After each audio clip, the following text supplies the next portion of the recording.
Good morning everyone. In this video I'm trying to explain how to give the meeting ID to our class students or to all the participants to whomever we are willing to invite for our meeting. The thing I would like to explain over here is first about this app, whatever you are seeing on the screen. Okay, first of all, details. These are the details of your Gmail ID. You will be installing the Google Meet app first, then you will log in with your Gmail ID. Let me explain you the screen items over here. This is the speaker. Okay, if you are not able to, if the person is not audible to you, you can click onto it. If you don't want to use it, you can off it. Okay, if you want to mute yourself, then you can click onto this audio off, then your microphone will be switched off. Then I would like to unmute it. Now next thing, I want to open my speaker, switch on my speaker. Now recently I had a meeting at by using my meeting ID DRSPVRBWBN. If I want to rejoin the same meeting ID, I can click onto this rejoin button. Okay, if not, if at all I am continuing that meeting only, I can click onto this present. Right, if suppose you are the new user of Google Meet app, at that time you will not be having any prior meeting ID. That time you will be clicking onto this new meeting button. When I click onto this new meeting button,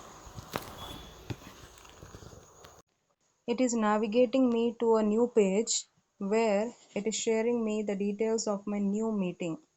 Right, you can see here Google Meet will every time will give you the new meeting ID if you are starting a new meeting.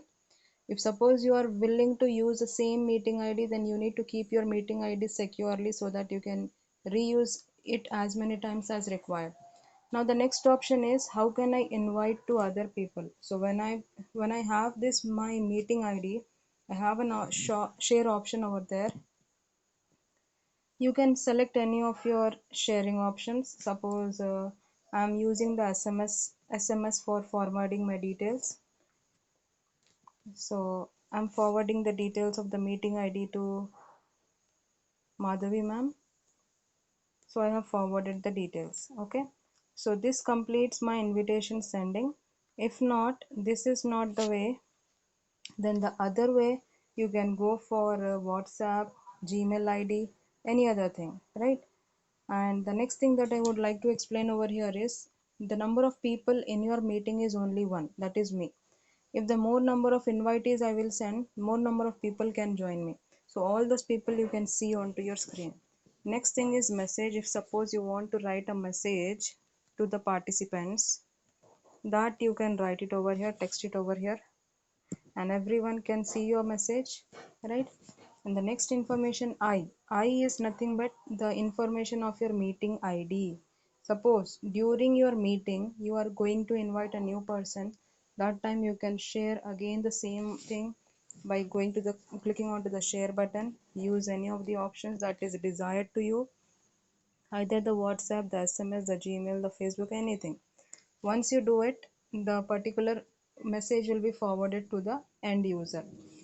And that's it. Coming to this CC, captions are being turned on. Captions are nothing but when I speak something, it will be visible to me onto my screen in English. That is nothing but captioning. And these three dots will show me few more features of this Google Meet, that is such as switching the camera. If you want to show the opposite side of your view, that time you can switch your camera mode, right? Then turn off the captions. Since now I have on it, I can even turn off.